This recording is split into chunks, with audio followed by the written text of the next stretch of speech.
Alors, pour vous donner une idée, et c'est ce qui va nous permettre d'embrayer sur les questions de la paix, en fait, les tests Covid, en France, c'est 1 milliard par mois. C'est ouf, hein, 1 milliard par mois. Ça nique l'économie, voilà, bon, il y a eu des pics à 1 milliard par mois pour les tests Covid, dans la France. Bon. La guerre, c'est plusieurs milliards par jour. Donc, ça vous donne tout de suite une idée. Et dans l'histoire du monde, la guerre est le premier destructeur de liquidité. La guerre, c'est le premier destructeur de cash. Alors vous allez dire, c'est vachement cynique de ta part, Idriss, parce que la guerre, c'est avant tout le premier destructeur de vie humaine. Oui, c'est vrai, évidemment. La guerre, c'est le premier destructeur de tout, en fait. De vie humaine, de civilisation, de culture, de ce que vous voulez. La guerre, c'est l'enfer. Quelqu'un qui vous vend la guerre comme quelque chose de positif, il a rien compris au film. La guerre, c'est l'enfer. Une fois qu'elle est déclenchée, vous devez y aller, mais c'est l'enfer. Et c'est pas moi qui le dis, c'est le général Sherman. Donc, c'est-à-dire, c'était sa citation, quoi. La guerre, c'est l'enfer. William Tecumseh Sherman, qui lui savait de quoi il parlait parce qu'il a cramé Atlanta. Donc lui, la terre brûlée, il connaissait. Il a rasé des villes sudistes, rien à foutre. Fallait mettre fin à la guerre. La guerre, c'est l'enfer.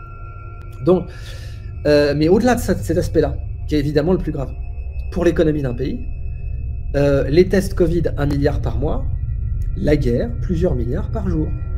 Donc, ça calme tout de suite une économie, la guerre, mais tout de suite, même si le gaz augmente, même si le pétrole augmente, la guerre, c'est plusieurs milliards par jour. Donc, évidemment, quand vous n'avez ni la planche à billets, ni l'argent de la drogue, c'est un problème. C'est un très, très, très gros problème, que ça vous coûte entre 5 et 15 milliards par jour, une guerre. Donc là, du temps de l'URSS, la Russie avait une base de financement de ces guerres, mais plus maintenant. Ensuite, il faut savoir un truc. Alors on a les sanctions contre la Russie, mais la Russie a le corridor sibérien quand même. Parmi les choses où la Russie peut vraiment faire chier, et c'est là aussi qu'il ne faut pas qu'on soit trop con vis-à-vis des sanctions, c'est que la Russie a l'espace aérien le plus important du monde. Ça s'appelle le corridor sibérien. Et le corridor sibérien, c'est considéré comme l'espace aérien le plus important pour des compagnies aériennes.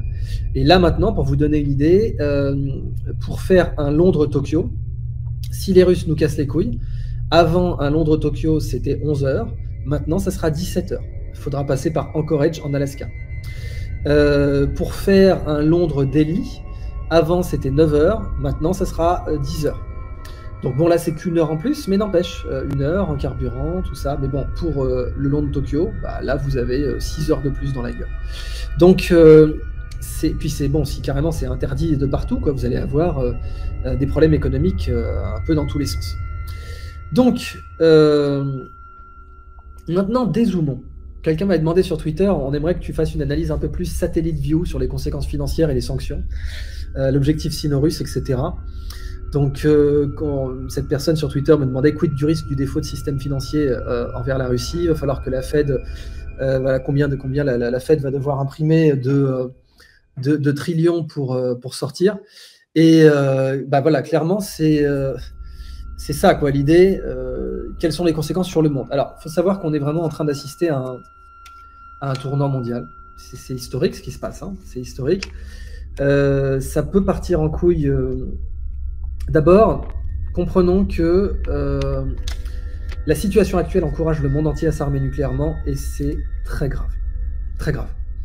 Un monde où la Pologne est nucléaire est un monde plus dangereux. Un monde où Taïwan est nucléaire est un monde plus dangereux. Un monde où l'Ukraine est nucléaire est un monde plus dangereux.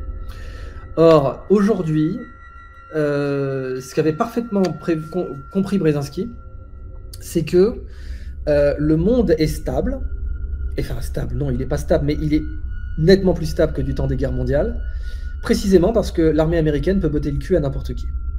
Et c'est quelque chose qui est complètement, complètement cynique et complètement réel politique, mais c'est la réalité. C'est-à-dire, je parlais à un Américain, il me disait, ouais, c'est bien mignon les casques bleus, mais il y a des moments où il faut envoyer les casques verts, et c'est nous, quoi.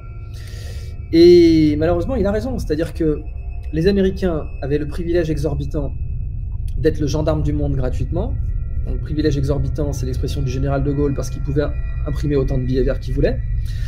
Et les Américains ont abusé de leur privilège de gendarme du monde, puisque du coup, ils ont mené des guerres complètement illégales, complètement immorales, complètement pas pour l'intérêt des peuples, à savoir l'Irak, l'Afghanistan, et même la Yougoslavie, ça se discute clairement, on est d'accord.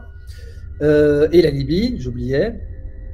Et donc le privilège de se dire, voilà, je suis le gendarme du monde, mais en réalité, je vais abuser de mon pouvoir de gendarme.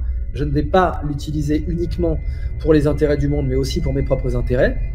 Ça a mené à la nécessité d'avoir des contre-pouvoirs, comme la Chine et comme la Russie. Si jamais Poutine se fait tuer, ce qui, j'insiste, est une possibilité, ou si il se prend un coup d'État, la situation peut devenir mais dramatiquement instable à l'échelle géopolitique mondiale.